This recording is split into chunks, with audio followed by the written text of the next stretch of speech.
with us Mr. Anand Ranganathan and Mrs. Sheetal Ranganathan with us today. They both are writers, they both are a writer duo known for blending rigorous research with accessible storytelling. Their work focuses on uncovering overlooked narratives from India's intellectual and scientific history, making complex ideas readable while remaining deeply rooted in facts.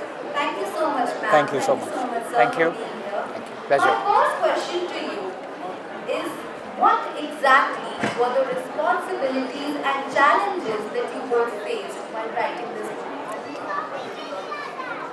Yeah, first of all, thanks for having us. I can tell you how we got inspired about writing this book, and then came the responsibility. I would not call the challenges that we faced because it was not easy, but that became the reason and the joy of writing this book. So the inspiration came from, we were on a holiday because we had taken our son for a robotics competition, and he had reached the finals, and that made us take him to Kolkata. While he was doing his bit, we were moving around the streets of Kolkata, and really soaking in history and all the beautiful, legacy that the city has. And while walking through the streets, we came across a street called Brahmachari Sarani. Sarani is the name of a street, like Vinay Marg in Delhi, right? And we sort of asked ourselves, okay, who is this? Why is this person so famous that a street's name has been given? And we Googled. It turned out to be one of the protagonists of this book and also our first story of the book. We realized that he was such an illustrious scientist, a doctor, a physician scientist, hailing from Kolkata. And if he had lived today, he would have probably got the highest scientific prize, not only in India but in the world, because he was the only person who actually found out the cure of a disease that used to kill millions of people, called Kala Azar at that point in time. So similarly, as we started, digging along, this happened. But when we started digging along, we also realized that there was nothing really known about these people. And really that became the joy. It made us read a lot. Over a period of time, we realized that, it's not just enough to write about the people and the greatness of these people and the challenges they faced through at that point in time, inventing something. When there was no resources, there were poverty all along, India was under colonial rule, and Indian science was actually being dismissed. So we also wrote about what India was at that point in time, what were the struggles that in general people were going through, and despite those, how these geniuses made them work, made their way through and really saved so many lives. So Anand, would you like to add a few words? No, I think, first of all, thank you so much for having us here, and Bookswagon is doing an amazing job inculcating the spirit of reading books in the younger generation.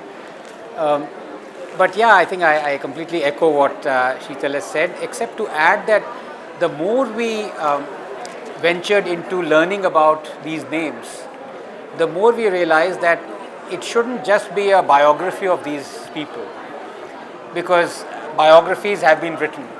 It has to be the story of India in the period in which these amazing names were, So what was our nation then? It didn't reward them, but what was the scenario as far as science was concerned, as far as history, as far as culture was concerned? What was their background? So it was a search, you can say, delving layer upon layer, not just the life of a scientist, but the life of a country in which that scientist was. I think that is the story for the book. And how do you balance the academic rigor with readability for a general audience? Yes, I think that was also very paramount on our mind, because there have been, many biographies, academic biographies written that I myself use them as doorstoppers sometimes. I can't go beyond 1 or 2 pages. Most of them are written by Romila Thapar and others, but that's beyond the point. But I think we realized that when you are telling not the story of a scientist, you're telling the story of India at that point of time. It has to be engaging. It has to, more than the reader, the writer has to sit up and, oh my God, this happened. Oh my, so the entire book is filled with instances, almost every page, that we weren't aware of. You know, what the country was. For example, we weren't aware, at least I wasn't, that India was not a nation of tea drinkers at all. We didn't drink tea, we drank chach. And the reason now we are a nation of a billion tea drinkers is because the Brits, after they got bankrupt after 1857, decided we have to make India a nation of tea drinkers.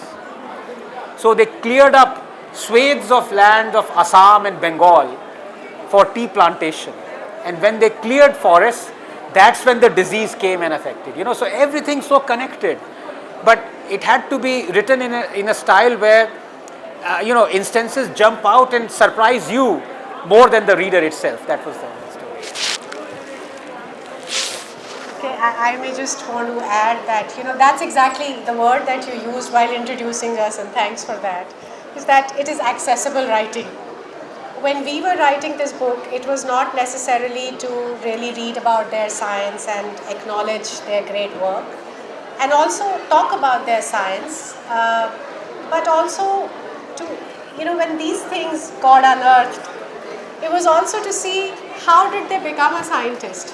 What made them explore these things? Was it societal? Was it the values given by the parents?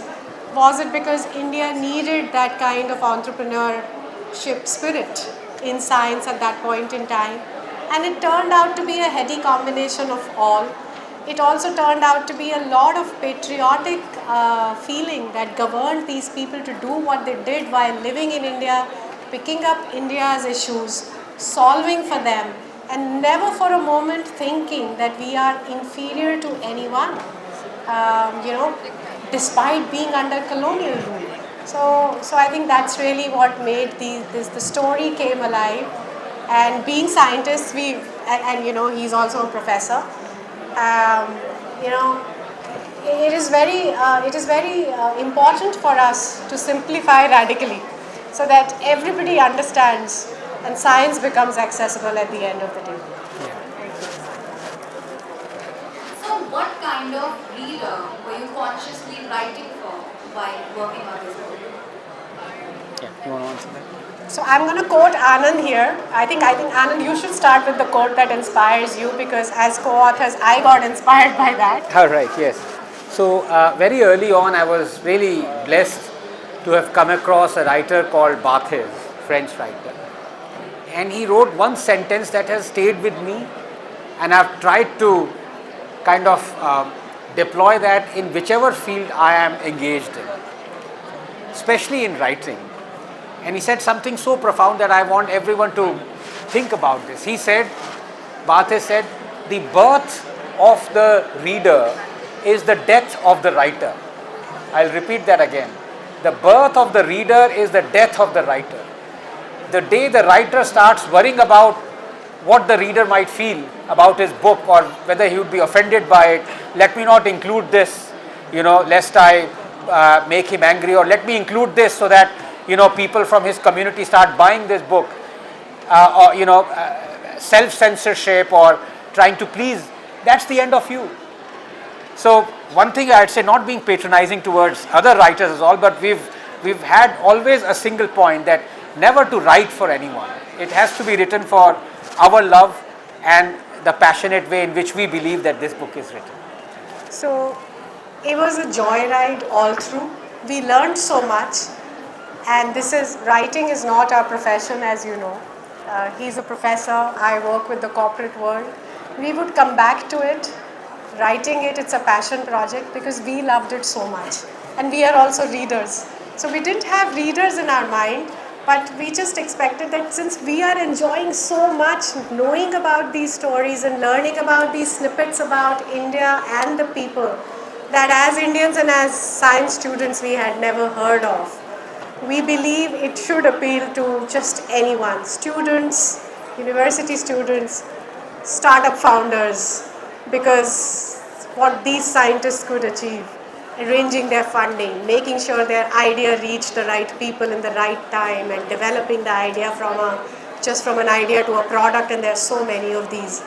We believe this should not only make for a good book for academic discussions, but also culturally to revive the confidence that the Indians have always been born with, right? Which is to question everything, to invent, to explore, and then the world is one's oyster. And is there any particular story or surprising incident that moved you while working on this book? There's one that Anand just spoke about. I was very surprised that India is a chai nation and we were made to become chai drinkers because of business interests of the British. There are many such. I could probably rattle so many, but let me pick a few. We actually covered a lot of facets of life when we were writing about these books. So, for example, Pongal just passed by. It was just two days ago. How did cricket emerge in India? So there was a gentleman called Bucci Babu in Mylapore, Madras. And he used to play cricket in his own house because cricket used to be the gentleman's game from Oxford Blues. There used to be a team, and it was born in England, as you know. So he used to watch, and of course they were moneyed people, so he would play between two trees. And as he was growing up, he realized that there were matches in the Madras Cricket Club that the Britishers used to have within their own teams. And he made his own team with local Indians. So they self-taught themselves. It was almost like replaying the story of Lagan. Okay, so they self-taught themselves cricket and made a great team. And they offered that let's have a match with the Madras Cricket Club. And the British, being British, they said, no way, we cannot play the brown people. And even if you do, we would be in between the matches, we would be resting in the pavilion while you can take a place, beneath a baobab tree. It's a huge shady tree. And this really hit him hard. So that was the birth of the first cricket club of India. And after that, since 1920s, they used to have annual Pongal matches. And there were several matches in which the Indian 11 defeated the European 11. The European 11, of course, defeated the Indian 11 in so many. And it turned out that in one of the matches, the person who was playing against or captaining the team was the professor of one of the protagonists, who was the surgery professor of Dr. Subbarao, which is the fourth story. And he also was responsible, because of this racist, attitude, was also responsible for ensuring that even though being the brightest medical student in the Madras Medical College, and he was actually wearing his Gandhism on his sleeve by making sure that I'm not going to wear my white coat, which is made out of mull cotton, which is cotton grown here and processed in Manchester somewhere, and then, being sold to the Indians. So he wore a khadi white coat. And just because of that, he, the cricket player or the surgeon in charge, made sure that this person did not get the MBBS degree, but a degree lower than MBBS. And despite that, Yelapragada Subbarao is the one because of whom we had the first chemotherapy drug for pediatric leukemia. We had chlorotetracycline, which was the most effective antibiotic after penicillin. We had the first drug that would treat tropical sprue. We had folic acid. We had Methotrexate. Methotrexate was the chemotherapy drug. And we had, for the science students who would know, how does our body work? We need energy. And there is a particular mechanism through which the body produces energy, which was discovered by Dr. Subbarao. So he did so much, and that body of work is equivalent to the body of work of Einstein, Marie Curie, Max Planck. There are probably just 3 or 4 scientists in the world who've given 5 game-changing inventions or discovery to the world, and we had one amongst us doing so. So this is how, things came together. So we were in awe. You asked us about surprises. I mean, we could talk for hours on that. We just talked about 2. But there are so many interesting things, how Indian football was born, how Indian films were born, how Brahmo movement affected everything. So you'll find a lot in this book, which is more talking about Indian history and surprises. These stories already sound very insightful and impactful as well. In this book, you were introduced, if this book were introduced into school curriculum, that is my question, what impact do you think it could have on students? Yeah, I mean, that's an interesting question, and I think when you asked about the kind of readers we had in mind, we didn't have any reader in mind, but I think when you put it that way, I think it'll be lovely if school children are exposed to the amazing heroes we've had. Of course, we know growing up, we know half a dozen of them, but they're all not in that sense belonging to modern India, by which I mean in the last 100, 150, 200 years. People with which there are photographs, there are films, we associate more with them, So we know about Brahmagupta, we know about Aryabhat, we know about a lot of our amazing scientists of 3,000, 4,000, 2,000 years ago. So I think this is something that is refreshing. I dare say it would open a window for the youngsters to realize that, here is something from my grandfather's generation, and we never heard about these people. I mean, it's just incredible. Subba Rao was a street urchin, can you believe it? And he should have got at least 3 Nobel Prizes. Not that Nobel Prizes are the, the end game of anyone, except when you are Trump, then you want a Nobel Prize. किसी और का भी चुरा लिया उसने सो. But the fact is, he didn't even get a Padma. Forget about Nobel Prize. Forget about Bharat Ratna.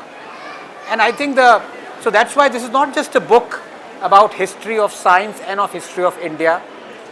This is a book that I think it must leave the reader thinking that we are a nation that knows not how to honor its living. But then, a nation that knows not how to honor its dead will never know how to honor the living. And there are so many examples. I mean, and you can actually think of India at some sense at a crossroads, where we are constantly thinking about perhaps there is a need, a visceral need to find our own heroes, perhaps rightly so. India is at an inflection point. Just 2 days ago, we had the National Startup Day when Prime Minister said 10 years ago we had 350 startups. Today we have 200,000, And we speak, each one of us, as a parent, we want our children to become billionaire startup owners. Who doesn't? कि यार अब हमें थोड़ा आराम करने दो, तुम लोग वो करो. But the fact of the matter is, yes, you may become a billionaire, multi-billionaire and a startup and everything. But here are guys who could have become trillionaires, and not just for making money, for saving millions. They literally saved millions of lives. And yet some of them died in penury. They didn't even have a rupee. They were pleading for, some bakshish to be given to them. Street urchins. So I think it's a lesson for youngsters, that ultimately what matters is, what you do, not, how much you accumulate. So yeah. Thank you so much, sir. Thank you so much, ma'am. Thank you. I really hope that this book and the stories that it has reaches the right audience. Thank you so much for being here. Such a pleasure. Our book, Forgotten Heroes of Indian Science by Penguin India, is now available at Bookswagon. Do pick your copy and let us know how you found it. Thank you. Thank you very much.